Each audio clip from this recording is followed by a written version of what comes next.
దైవ చిత్తానుసారంగా దుఃఖపడాలి, అది నీలో మారు మనసును కలగజేస్తుంది అన్నాడండి. ఏంటి దైవ చిత్తానుసారమైన దుఃఖము అని అంటే, దేవుడు సంతోషపడే దుఃఖం. దేవుడు సంతోషపడేది ఎప్పుడు తెలుసా?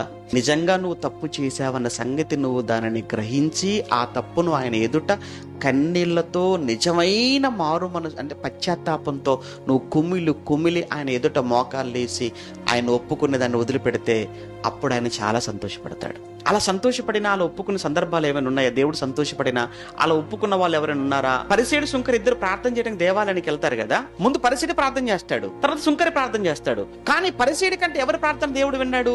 సుంకరి ప్రార్థన విన్నాడు. సుంకరి ప్రార్థన వినడానికి కారణం ఏంటంటే, ఎక్కువ ప్రార్థన చేయలేదు ఆయన.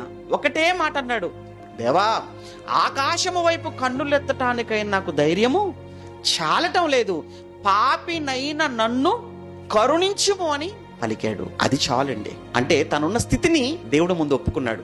తనున్న పాపపు స్థితిని దేవుని ముందు ఒప్పుకొని దానిని విడిచిపెట్టాడు. చూసారా? అది దేవుడికి నచ్చింది.